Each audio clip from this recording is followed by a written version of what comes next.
Hoje eu quero falar com vocês, se eu pudesse dar um tema, uma temática dessa noite, seria: pode o homem viver sem Deus?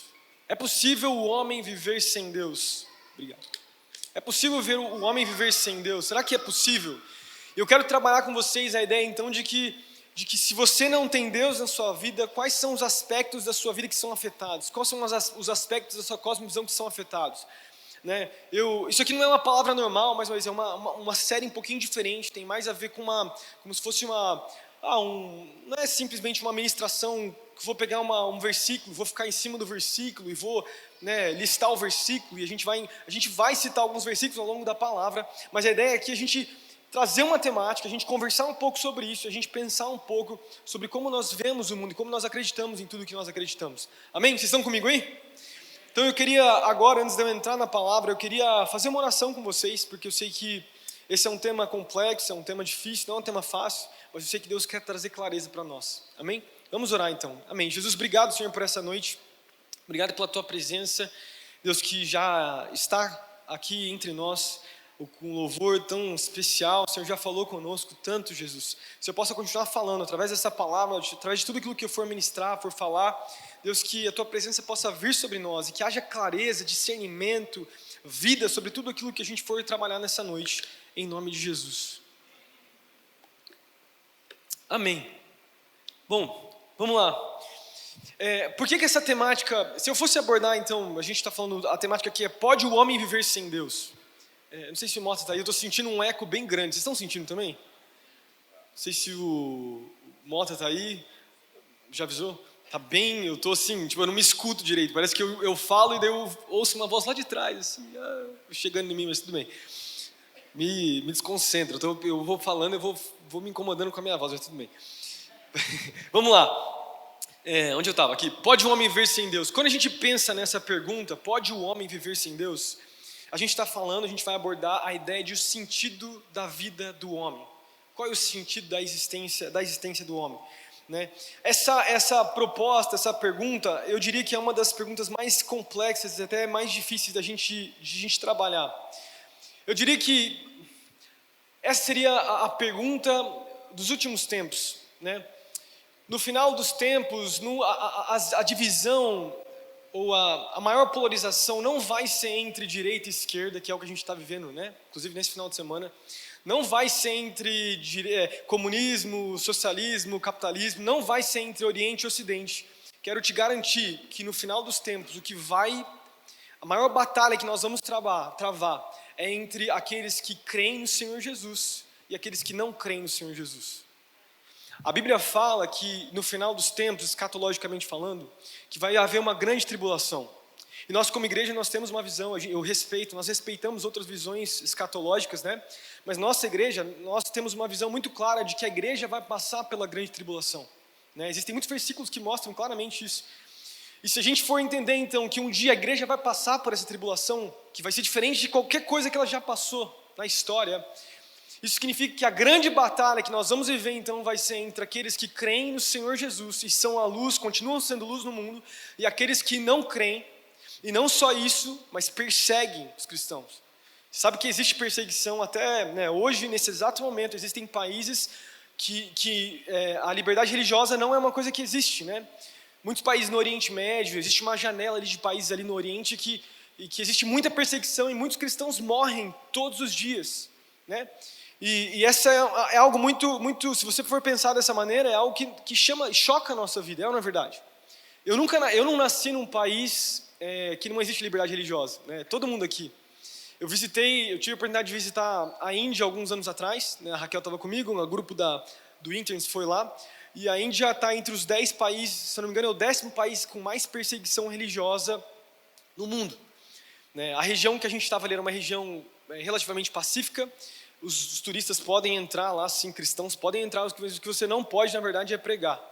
Eles não gostam, e se eles sabem, às vezes acontece perseguição, às vezes perseguição religiosa, às vezes perseguição do próprio Estado, um Estado inclusive de características comunistas, eles não se declaram comunistas, mas tudo é do Estado, as terras, as coisas, e daí assim, você não pode. Então já teve vezes onde o Naya, que é o missionário que cuida lá, teve que fugir de perseguição, tanto policial quanto perseguição religiosa, de muçulmanos que vinham para enfim, destruir as igrejas.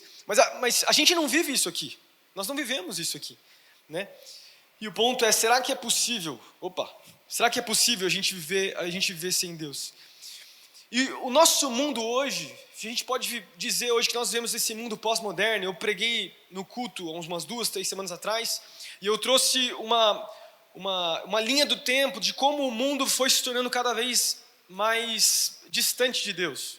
Quem estava na palavra quando eu ministrei? Eu fiz uma linha até filosófica assim, de pensamento, de como a igreja foi perdendo seu espaço, como cada vez mais os homens foram se tornando deístas, né? que é a ideia de que Deus não participa das suas vidas, até o ponto, no final ali do iluminismo, final entrando então, na modernidade, até pós-modernidade, onde a gente vê uma visão proeminente anticristã. Não é mais só não cristã, ou mesmo ateia, né? Mas até anticristã. E o Brasil nós temos tanto liberdade religiosa quanto a maioria é religioso, mas se você vai para a Europa, você percebe que a grande maioria das pessoas são gnósticos, são ateus, né? E um dos caras, mais uma vez, aqui não vai ser uma palavra comum, tá? Acompanha comigo aqui. Um dos filósofos muito famosos, ali do final do século XIX, que trouxe um pensamento ateu e fundamentou um pensamento ateu que influencia a nossa vida até hoje, é um cara chamado Friedrich Nietzsche. Quem aqui já ouviu desse cara? Todo mundo já ouviu alguma coisa desse cara, né? Um bigodudo, assim. Você pesquisa lá, é um cara com um bigode bem peculiar, assim. E Friedrich Nietzsche, né, é um cara... Ele é filho de pastor alemão, neto de pastor alemão. Ele cresceu numa casa cristã, luterana, né? Perdão, neto de pastor, e ele era alemão, né? Falo, pastor alemão. Juntou as duas coisas. Ele era filho de pastor e ele era alemão. E ele vivia na região alemã onde tinha o luteranismo, né? Porque tinha uma região que era católica e uma região luterana. Então ele era um pastor alemão. Enfim, Nietzsche ele foi influenciado pelo cristianismo, ele conhecia o cristianismo, ele cresceu numa casa cristã. E ele conhecia o podre também do cristianismo, né? Ele viveu num momento onde o luteranismo já era um movimento cristão muito, muito frio, né? Muito distante da realidade até do que Lutero tinha vivido muitos séculos antes, né? A gente tem movimento, inclusive, de avivamento dentro das igrejas luteranas e outras igrejas, né? O pietismo, coisa do tipo. Mas Nietzsche, então, ele conhecia muito bem os cristãos e ele começa a estudar os filósofos iluministas, ele começa a ver uma incoerência, vendo a podridão da igreja, e ele começa a ver também a podridão dos próprios filósofos iluministas. Alguns filósofos iluministas, como por exemplo Immanuel Kant, eles vão abordar a ideia de moralidade, eles emprestam ideias cristãs de moralidade, certo e errado. E Nietzsche, então, ele vai propor para nós, ele vai vir com o seu martelo, né? Ele vai falar, se vocês estão falando que Deus, na verdade, ele não participa do mundo, mas vocês continuam usando a ideia de moralidade para fundamentar, então, a vida, vocês estão emprestando coisas do cristianismo, vocês não podem fazer isso. E ele vem e ele fala assim, não, na verdade, nós precisamos transcender essa ideia de moral que vocês estão propondo, esses filósofos iluministas. E ele vem, então, com a ideia de que, na verdade, não existe certo e errado, não existe moralidade, porque não existe Deus. Ele tem vários livros, tem o livro, né, Anticristo, eu até trouxe uma parábola, que tem uma parábola muito famosa dele, que você pesquisa na internet, você encontra, é chamada a parábola do homem louco.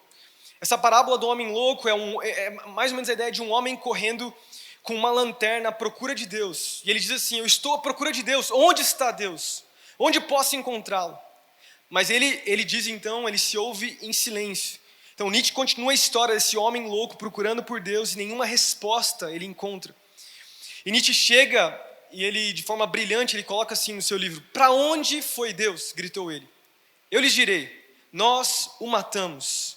Eu e você o matamos. Somos todos seus assassinos. Mas como fizemos isso? Como conseguimos beber inteiramente o mar? Né? Quem nos deu a esponja para apagar o horizonte? Que fizemos nós ao desatar a terra do seu sol? Para onde se move ela agora? Para onde nós nos movemos? Nós nos movemos para longe de todos os sóis. Nós caímos continuamente, para trás, para os lados, para a frente, para todas as direções. Existe ainda em cima ou embaixo, existe ainda em cima e embaixo, não vagamos como aqueles que estão além do infinito. Ele fala no final assim, não temos de acender lanternas amanhã, nós ouvimos o barulho dos coveiros enterrarem a Deus. Vocês não sentem o cheiro da putrefação de Deus, a putrefação divina? E ele para e ele vai abordar a ideia de um super-homem, né? Esse super-homem, esse Deus, esse homem que consegue se elevar ao ponto de não depender desse Deus. E Nietzsche, então, ele vai propor a ideia de que nós matamos Deus, mas Nietzsche também é muito real, porque ele fala assim, se nós então matamos Deus, e Deus já não existe nessa sociedade moderna que nós habitamos, ele está falando da Europa, né? Alemanha, enfim. Então quer dizer que não existe certo e errado, e se não existe certo e errado, né? Porque a sociedade não se sustenta. Ele vai ser realista ao ponto de dizer assim, então, esses filósofos que vieram antes de mim estão emprestando a ideia moral deísta, né? Estão emprestando a ideia moral de Deus, mas na verdade Deus não existe, tudo é relativo, nós precisamos transcender isso, mas no final, como que você sustenta isso? Como que nós podemos substituir esse Deus que nós estamos apagando? E você percebe então que Nietzsche ele vai propor uma ideia assim de que, se você matar Deus, a sociedade entra num caos mesmo, é uma anarquia. É por isso que ele é um existencialista e ele é considerado um existencialista pessimista, porque ele vai ser muito pessimista com relação àquilo que o homem pode se tornar sem a ideia de Deus. Né? Tem alguns aspectos até positivos que a gente consegue ver na sua filosofia. Ele critica a compaixão de Deus, a compaixão de Cristo, tem toda uma outra visão que ele constrói. Ele é muito crítico com relação aos pastores e igreja, mas uma coisa ele propôs, ele fala assim, e é isso que eu quero deixar nessa palavra, uma vida sem Deus, um mundo sem Deus, é um mundo sem sentido. E a gente precisa, e ele acreditava piamente nisso, de que o mundo sem Deus é um mundo sem verdade, sem moralidade e no final sem sentido, porque você não se sustenta. Não existe certo e errado. Como que você sustenta essa realidade? Eu sei que eu entrei numa parte meio séria, né, porque eu trouxe uma parte do seu livro que é bem forte, mas eu queria propor algo aqui, eu quero ser mais simples aqui para a gente conversar nessa noite. Eu queria trazer um diagrama aqui, eu não sei se todo mundo vai conseguir ver, mas principalmente aqueles que estão aqui vão conseguir, né? Vocês que estão aí mais no canto vão imaginando conforme eu desenho aqui, tá bom? Tô zoando. Ó, a gente vai desenhar aqui um mundo com Deus. Essa caneta tá zoada, tudo bem. E um mundo sem Deus. Tá zoado isso aqui, né? Vermelho acho que aparece mais, vamos lá. Um mundo sem Deus. Está balançando isso aqui. Tudo bem. Um mundo sem Deus e um mundo com Deus. Eu queria então... Esse quadro aqui tá bom, tá tudo certo. Vai ficar mexendo, tudo bem. De um lado, eu não vou ficar abordando filosofia. A ideia minha não é ficar trazendo filósofo, ficar falando para vocês igual eu fiz uma linha do tempo lá na palavra. Não vou fazer isso aqui.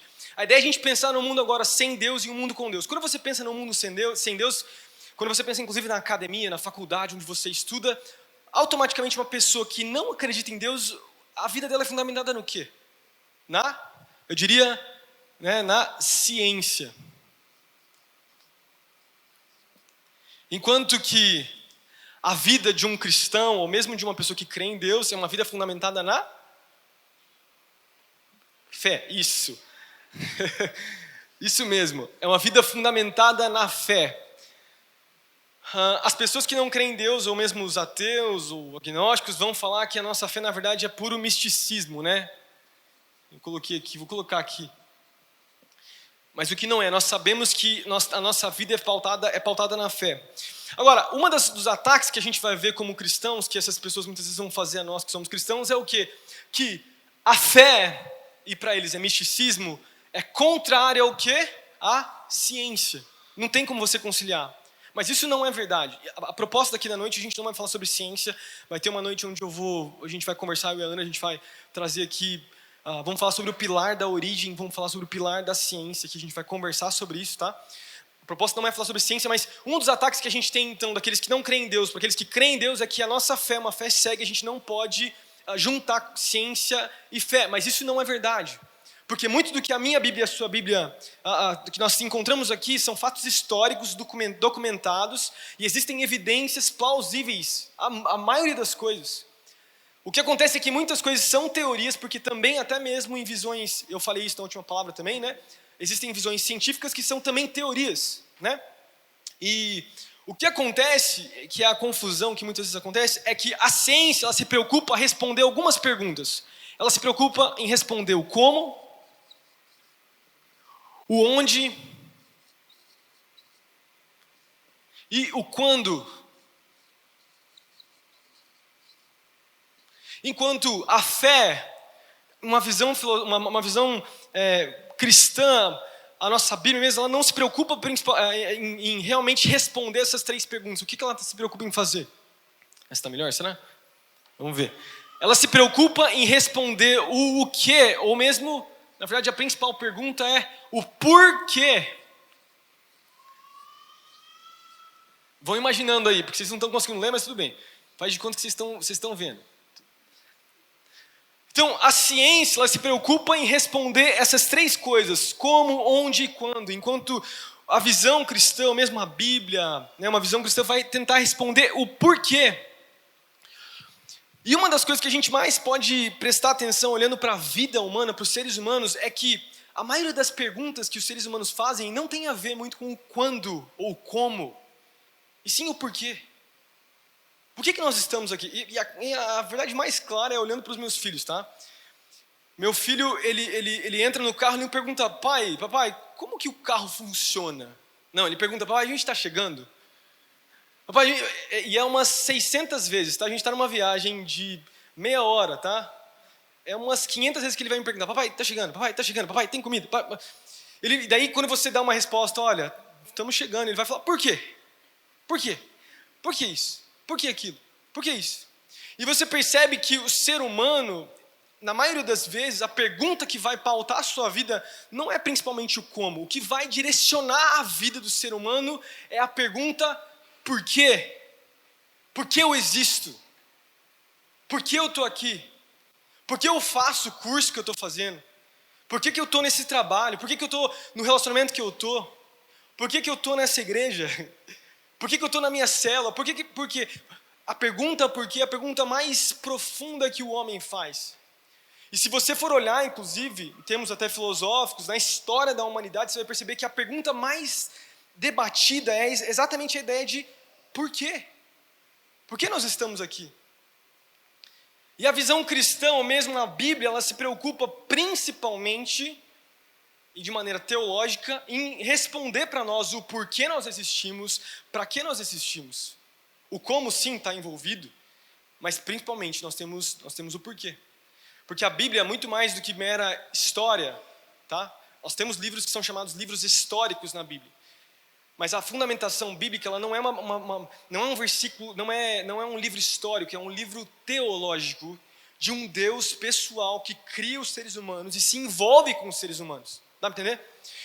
Então a proposta da Bíblia primeiro são outras, não que a gente não pode juntar as duas coisas.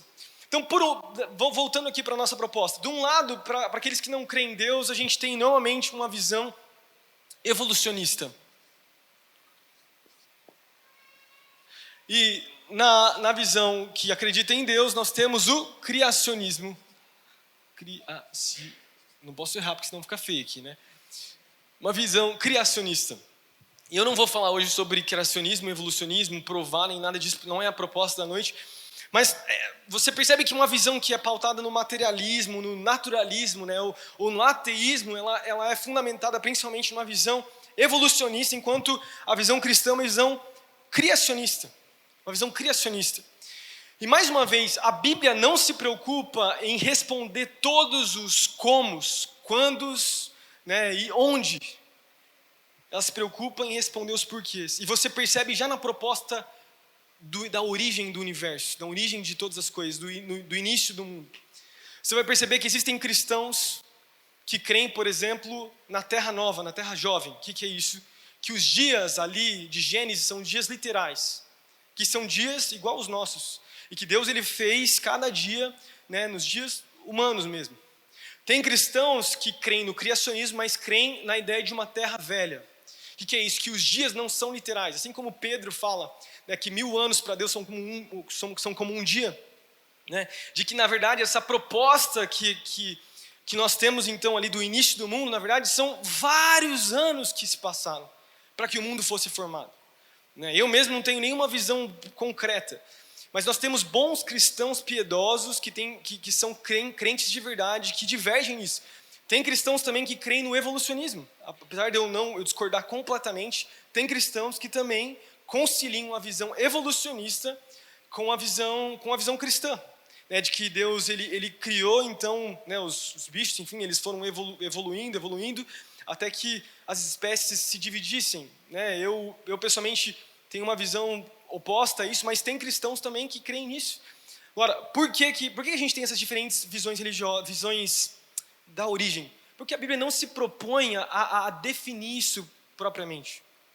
Apesar de eu ter uma visão um pouco mais clara de que o evolucionismo, mais uma vez, não é o melhor para se responder, a Bíblia não se preocupa em definir isso.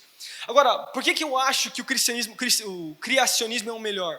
Quando você pensa no evolucionismo, que é pautado no materialismo, desde Darwin, você percebe sempre uma visão de algo que foi aleatório, algo que foi espontâneo. Estão comigo aí? Para os evolucionistas, para os materialistas, para os naturalistas, a ideia aqui é que o universo é uma causa e um efeito. Tudo é determinado, não existe livre-arbítrio, tudo é matéria. Eu e você, nós somos um amontoado de células que estamos aqui hoje. E nós não temos propósito, porque o que nos trouxe aqui foi causa e efeito.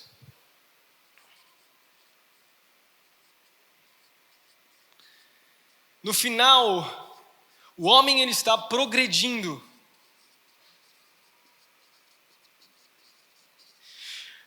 E no final tudo é matéria. Nessa visão, mais uma vez, nessa visão sem Deus, tá? E evolucionista, tudo é aleatório, tudo é uma questão de causa e efeito, tudo é material, não existe o espiritual, não existe o sobrenatural. E os seres humanos estão progredindo. Agora, como que é a visão cristã? A visão cristã, nós temos uma ideia de intencionalidade. Não foi por acaso que nós estamos aqui. Não é algo aleatório, foi algo intencional. Quando Deus criou o homem e a mulher, Ele criou com uma intenção. Ele criou com um propósito. Ele tinha uma visão do que o homem e a mulher seriam. Ele tinha um desejo para o homem e para a mulher. Ele tinha um desejo para o homem e para a mulher. E não só isso, além de ser algo intencional, é algo principalmente relacional.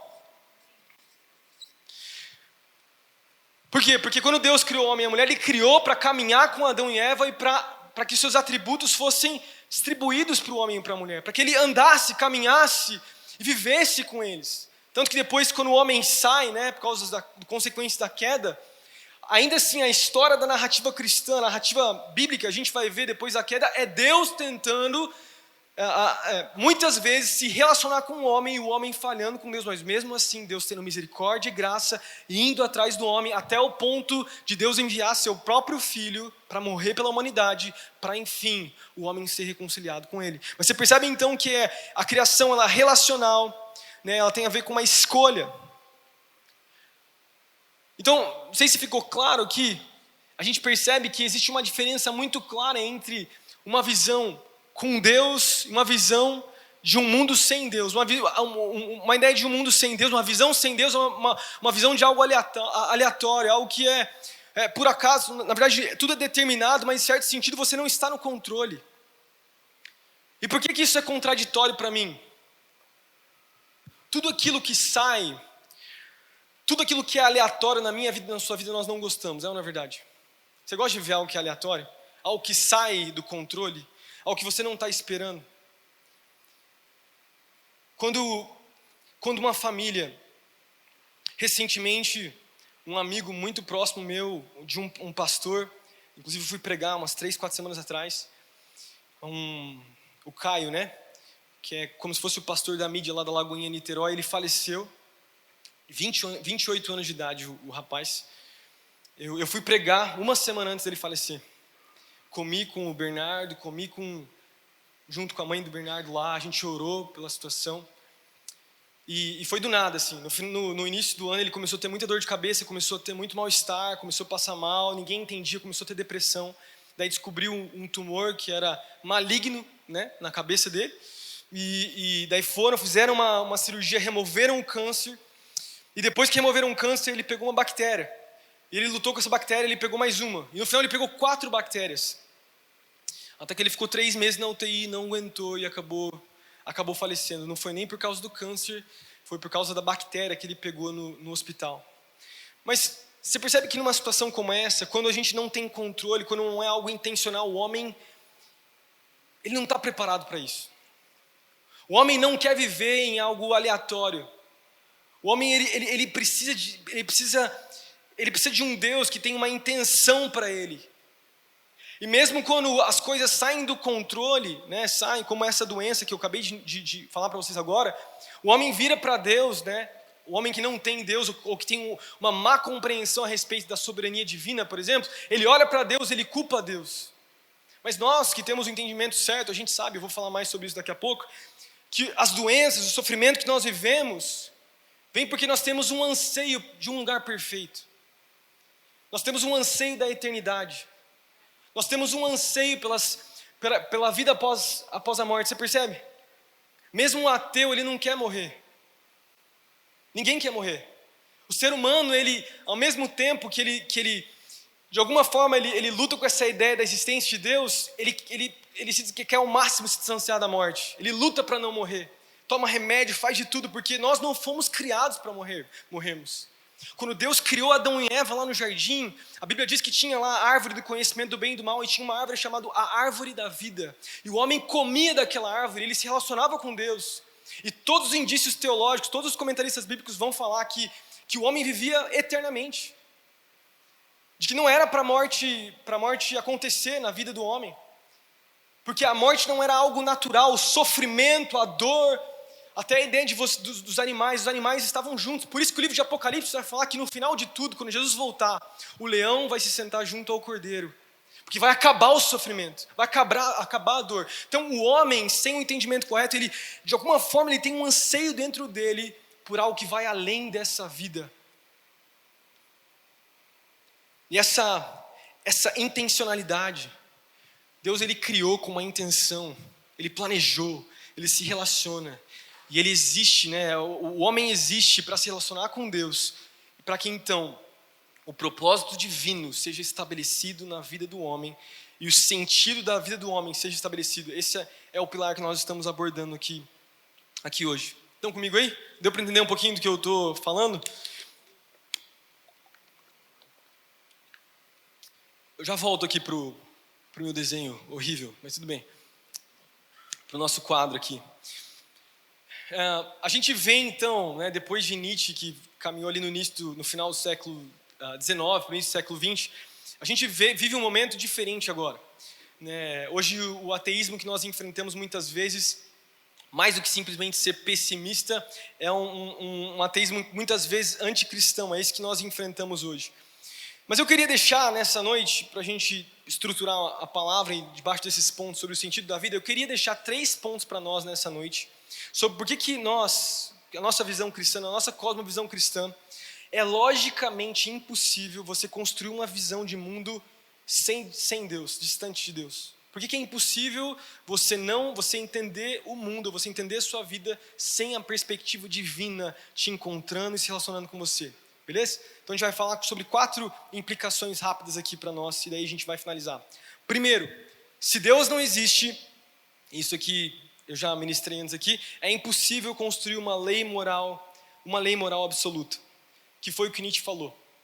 Nietzsche falou então que se Deus não existe moralidade, não existe certo e errado, a gente sai desse lugar.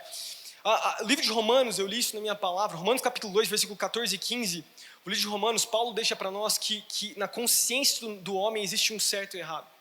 A Bíblia diz assim, né, em Romanos capítulo 2, versículo 14 e 15, de fato, quando os gentios que não têm lei praticam naturalmente o que ela ordena, tornam-se lei para si mesmos, embora não possuam a lei, pois mostram que as exigências da lei estão gravadas em seus corações. Disso dão testemunho também a consciência e o pensamento deles, ora acusando-os, ora defendendo-os. O que Paulo está falando aqui? Eu falei na minha palavra, que em todo ser humano, independente se ele é cristão ou não, existe um senso de certo e errado. Todo mundo, inclusive um ateu, que crê na transcendência da moralidade, tá? Na minha palavra eu também citei alguns filósofos e muitos deles eles eram o próprio Sartre, né? Você vai pegar o Foucault, eu citei Foucault. Foucault não cria, ele relativizava a verdade a tal ponto, né, que não existia certo e errado. Mas todos eles, ou para qualquer ateu, você vai perceber que todos eles se apegam a uma ideia de certo e errado. Se você perguntar para um ateu o que Hitler fez foi certo, eu te garanto que todos eles vão achar que é errado. Mas como eu falei na última palavra, se não existe uma autoridade suprema, uma fonte de moralidade que nos diz o que é certo e errado, o que Hitler fez é questão de opinião. Porque você não tem como provar de maneira objetiva que o que Hitler fez é errado. Ou que um assassinato é errado. Não existe absolutos morais, ou mesmo mal absoluto. Robert Mulroy, aqui, um agnóstico, inclusive ele era ateu, depois ele virou agnóstico. No ano de 1982 ele cometeu suicídio, ele era PhD na Universidade de Johns Hopkins, ele também deu aula em Yale, e ele era muito contra o cristianismo. Ele escreveu um livro chamado assim, Pecado, o menor dos dois maus. E ele fala assim, por muitas décadas nós psicólogos olhamos para o problema do pecado e responsabilidade moral como um pesadelo e pedimos por liberdade nessa época. Mas com o tempo descobrimos que estar livre dessa maneira, com a desculpa de estarmos doentes ao invés de estarmos em pecado, é cortejar o perigo e se perder. Quando nos tornamos amoral, sem moral, neutros eticamente e livremente falando, nós cortamos as raízes do nosso ser, perdidos os nossos mais profundos sensos de individualidade e identidade. Acabamos nos perguntando, quem sou eu? Qual é o meu destino? E o que significa viver? Então, muita coisa esse cara falou, mas esse psicólogo que ele era ateu, depois era agnóstico, o que ele está falando aqui? Ele está falando que por muito tempo, e essa eu diria que você olha para o homem moderno, você vai perceber, é uma característica do homem moderno, né, de que tudo é uma construção social, de que o pecado na verdade não é pecado, é doença, é uma relativização das coisas. Então um pedófilo, por exemplo, ele não é um pedófilo, ele é um doente. Ele precisa ser tratado como um cara que tem uma certa doença. Um assassino, na verdade ele não é um assassino, ele é uma vítima da sociedade, ele está do jeito que ele está porque ele é uma vítima. E olha, não me leva a mal, nós como cristãos, nós precisamos ter os nossos olhos de compaixão e entender as histórias, porque muitas das pessoas que cometem assassinatos, coisas do tipo, têm uma história muito triste, e a gente tem que ser, sim, misericordioso. Mas deixa eu te falar, não existe essa questão de vitimização, é uma das maiores balelas da modernidade. As pessoas estão tentando transformar aquilo que é pecado em doença, e as consequências sociais são sérias e gravíssimas, que é o que a gente está falando agora, essas questões de pedófilos em algumas, onde que foi em Bruxelas ou foi na Holanda, que teve uma passeata a favor dos pedófilos, uma passeata grande a favor dos direitos dos pedófilos. Você percebe então que você está minando a ideia de certo e errado, a ideia de um certo e errado, né? Se tornar então algo totalmente amoral. Quando nós perdemos então o senso de pecado, nós nos tornamos perdidos. Eu falei aqui sobre o Holocausto, né? No Holocausto, lá que foi com Hitler, tiveram mais de 15 mil campos de concentração. Tinha alguns campos de concentração que 2.000 pessoas eram mortas ao mesmo tempo. Estava vendo um vídeo, né? Crianças sendo esquartejadas, estudadas, coisas do tipo. No total, lá no nazismo, 6 milhões de judeus e 11 milhões de pessoas foram mortas ao todo. E você sabe que Adolf Hitler ele bebeu muito do que Nietzsche escreveu, né? Muito do que ele acreditava era num darwinismo social, que era a ideia de que o mais forte sobrevive sobre os mais forte sobrevive sobre os mais fracos. De que a raça ariana então é a mais forte, e é por isso que eu discordo completamente dessa ideia de evolução. Se a gente for levar a ideia de evolução para essa ideia até de moralidade, então o mais forte sempre sobrevive. E o que Hitler fez, ele usou a ideia de um darwinismo social para explicar o que ele fazia. E olha uma frase de Hitler aqui, que ele deixou: eu quero levantar uma geração de jovens sem consciência, autoritários, implacáveis e cruéis. Enfim, você percebe que, então, um mundo sem Deus, a balança não se sustenta, a vida não se sustenta. Não tem como você permanecer num mundo sem Deus. E os filósofos que eu já falei para vocês, iluministas do passado, 2, 3 séculos atrás, que influenciam o nosso pensamento até hoje, eles diziam que quando o homem ele se distanciar ao máximo de Deus, daí o progresso vai acontecer. E o homem ele vai progredir, ele vai ser tão iluminado, que a ideia o iluminismo é exatamente a iluminação do homem sem Deus. E o homem não vai precisar de Deus ao ponto dele chegar num estado de progresso e perfeição, onde o mundo vai ser perfeito sem Deus. Mas o que a gente percebe, por exemplo, que o século XX, que foi o século das maiores guerras da história da humanidade, matou mais do que os 19 séculos antes do século XX, se você somar. Todas as guerras religiosas que aconteceram em todos os 19 séculos, antes do século XX, não chega nem aos pés. Dos 11 milhões do nazismo, o Mao Tse Tung lá na China, você pega depois a União Soviética também, que teve, 60 milhões de pessoas mortas. Você percebe que esse progresso, ele não é real. Ao ponto de um ateísta de agora, chamado Richard Dawkins, você já ouviu falar desse Richard Dawkins? Ele escreveu um livro que chama O Gênio Egoísta, eu citei também na última palavra, O Gênio Egoísta. Richard Dawkins, para tentar explicar de como o homem ele se evolui moralmente, ele chega numa iluminação boa e sem Deus, ele vai dizer que todo ser humano tem um gene que é egoísta, e ele precisa resolver esse gene egoísta. Como? Sendo altruísta, buscando virtude, conseguindo controlar esse gene egoísta, para então ele se evoluir ao ponto dele não ceder às suas vontades ruins. O problema é que eu falei também, a última vez, o homem não se resolve sozinho. A Bíblia vai explicar que tudo isso aqui, tanto o como, o onde e o quando, quanto o que e o porquê, foram influenciados por uma coisa chamada pecado. Quando o pecado entrou na raça humana, tanto a natureza quanto o homem foram afetados pelo pecado. Foram afetados pela ideia de pecado, que foi o que aquele ateísta, o agnóstico falou lá, tentando negligenciar a ideia de pecado. O pecado trouxe esse peso sobre o homem.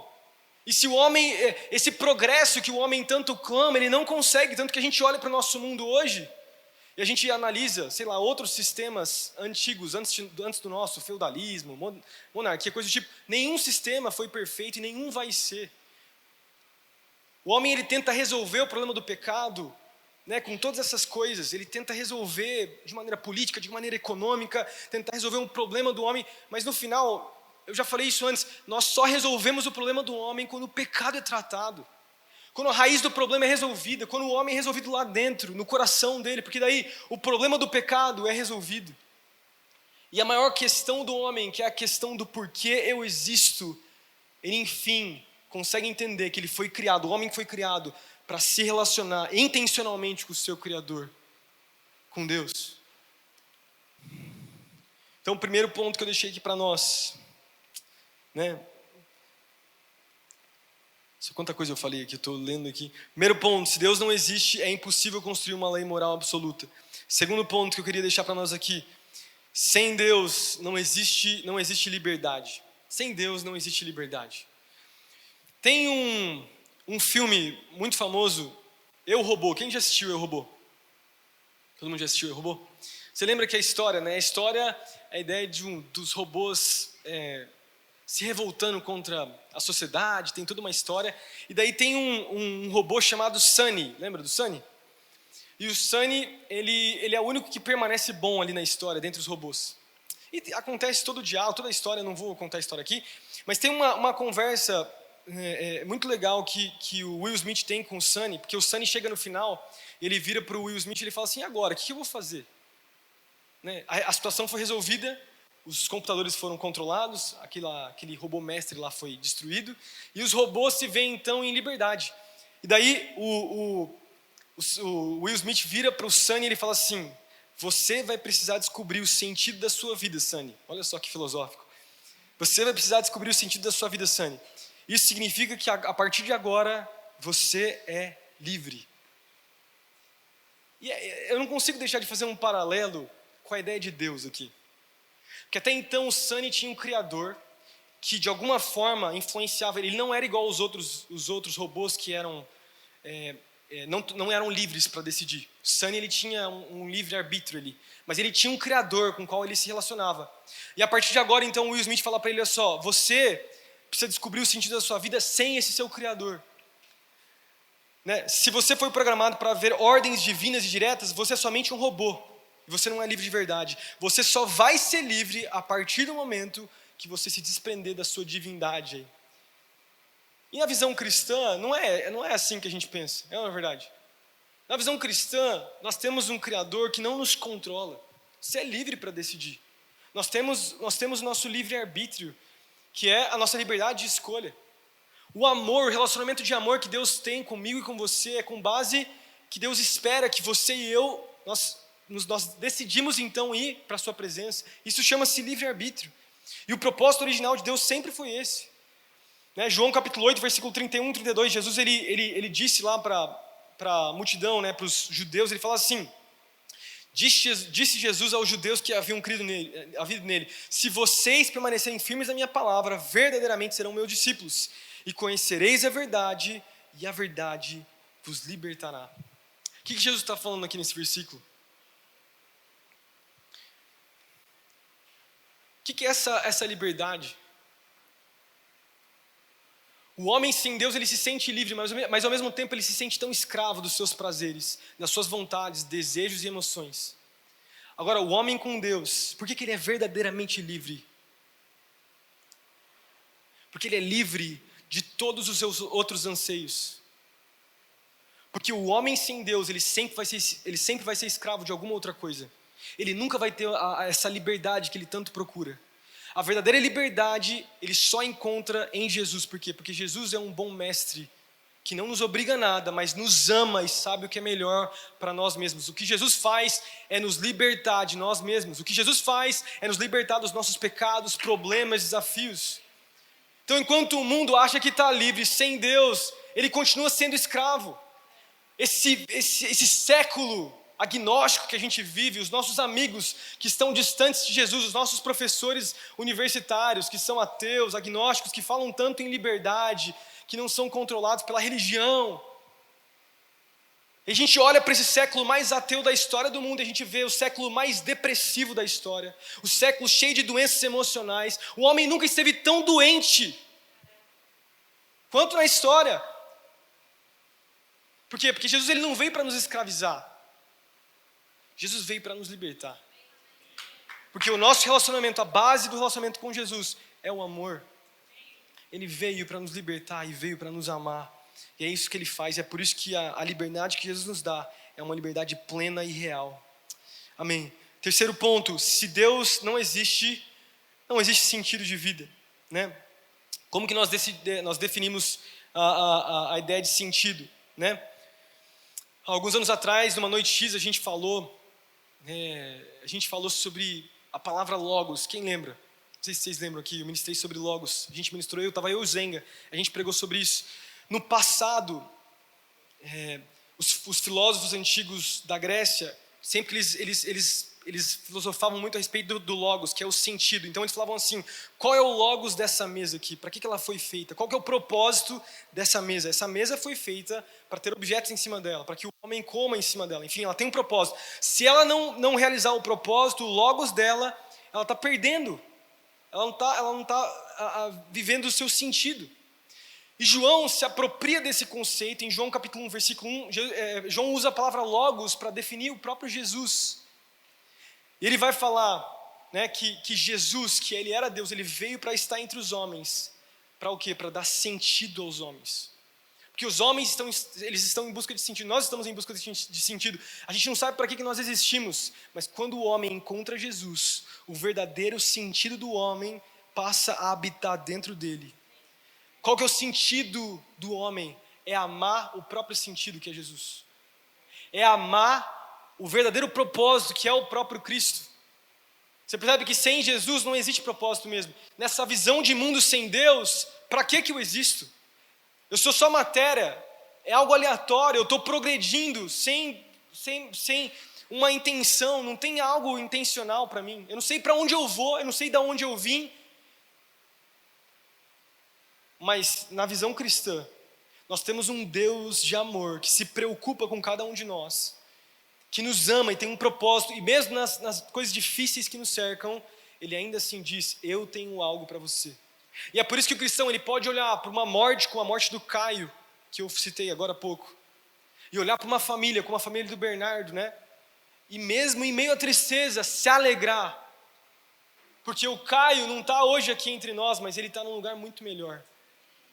O Caio está com Jesus. O Caio foi para a eternidade. Ele cumpriu a sua missão aqui. Você percebe então que a nossa vida é muito passageira, é muito pequena nesse mundo. Mas se nós temos um entendimento que o sentido da nossa vida é glorificar Cristo, exaltar Jesus, viver para Ele, encontrar Ele nas alturas quando Ele voltar na sua segunda vinda, é muito maior do que a maneira que eu trabalho, né, o que eu faço no meu trabalho, o que eu estudo. Essas coisas são secundárias, são importantes, mas são secundárias, porque com tudo aquilo que eu faço na minha vida, eu faço para exaltar o meu Criador. Eu faço para exaltar o nome de Jesus em tudo aquilo que eu vivo, faço, respiro, é amar Ele e viver para Ele. Amém? Estão comigo aí? Eu queria já chamar os músicos para vir aqui. E a gente já vai encerrar. Não existe propósito sem Jesus. Douglas Coupland, que é um escritor canadense, ele escreveu um livro chamado Uma Vida Sem Deus. Ele mostra como na sua juventude ele e muitos amigos abandonaram Deus e seguiram diferentes caminhos. E ele foi um ateu muito frustrado, né? E se eu não me engano, ele teve uma doença terminal. E ele escreve esse livro no final da vida dele, ali, com essa doença terminal. E ele escreve então esse livro chamado, que eu citei agora antes, né? Uma Vida Sem Deus. E ele fala assim: agora esse é o meu segredo. Eu vou te contar abrindo o meu coração, que duvido que conseguirei fazer de novo. Então eu oro para que vocês estejam em um quarto fechado enquanto escutam essas palavras. Meu segredo é esse: eu preciso de Deus. Eu estou doente e não posso mais continuar sozinho. Eu preciso de Deus, porque eu não pareço mais ser capaz de compartilhar a minha vida ou viver a minha vida, o pouco que me resta. Eu não consigo viver essa espécie de bondade sem entender que existe um Deus acima de mim, que tem um propósito com todas as coisas. Eu preciso de Deus. Esse rapaz, ele tentou fugir, ele foi um professor universitário lá em Toronto, e ele viveu uma vida sem Deus. E no final da sua vida ele percebeu de como não tinha sentido a sua existência, aquilo que ele fazia. Ele fugiu de Deus. E esse livro, o final do livro, ele acaba falando isso: eu preciso de Deus. A Siri aqui, me escutando aqui, perdão. Eu preciso de Deus. Dá para entender que uma vida sem Deus não faz sentido. Uma vida sem Jesus não faz sentido. Na última palavra que eu ministrei, eu me preocupei em dividir um pouco as religiões. Eu falei um pouco sobre os muçulmanos, eu falei um pouco sobre budistas, né? Eu me preocupei em definir um pouquinho a diferença das religiões. Hoje eu não trouxe essa ideia de religiões aqui. Me preocupei em falar mais a ideia de uma vida sem Deus. Nós não podemos viver assim. E nós precisamos ter uma visão coerente. Você percebe que a vida do cristão, a nossa vida, de todos nós que estamos aqui, a sua vida não vai fazer sentido sem Jesus. Você não vai conseguir ter uma vida, uma cosmovisão correta. Tudo o que você vive é afetado pela sua crença em Jesus. É afetado pelo seu relacionamento com Cristo. E não é um relacionamento baseado em obras. Mais uma vez, todas as religiões tentam resolver o problema do pecado de maneira externa. Com aquilo que eu faço, com aquilo que eu digo, com a maneira que eu preciso ser mestre dos meus pensamentos. Se eu for mestre das minhas emoções, controlar as minhas emoções, então, né, eu falei isso na última palavra. O budismo propõe isso. O budismo propõe, você precisa evoluir tanto, você precisa se excluir tanto da sociedade, não deixar suas emoções te controlarem. encontrar o seu eu interior, e você vai ser mestre então da sua própria vida. Você vai controlar o seu destino. Mas você não consegue controlar o seu destino assim. Eu te garanto que você controla durante um tempo, mas depois as suas emoções vão vir como um mar sobre você e vão te inundar. As suas vontades, desejos, paixões vão inundar a sua vida, a não ser que o seu firme fundamento seja Jesus Cristo, seja Jesus, que vai realmente trazer a esperança de um futuro muito melhor. Porque a vida só faz sentido sem Jesus. A vida só faz sentido quando eu tenho Cristo. Dá para entender? Amém. Para mim finalizar aqui, uma das coisas que eu percebo também, e já peço para desligarem as luzes, é que tem muitos cristãos que são cristãos não praticantes. Conhecem a Deus, sabem às vezes até de tudo isso que eu falei, mas na prática são ateus. Vivem como ateus. É verdade. Vivem sem entender tudo isso que a gente falou aqui nessa noite. Eu não sei onde você tem colocado as suas esperanças, porque a ideia de Jesus ser o sentido da sua vida tem a ver com algo diário, algo real, algo verdadeiro.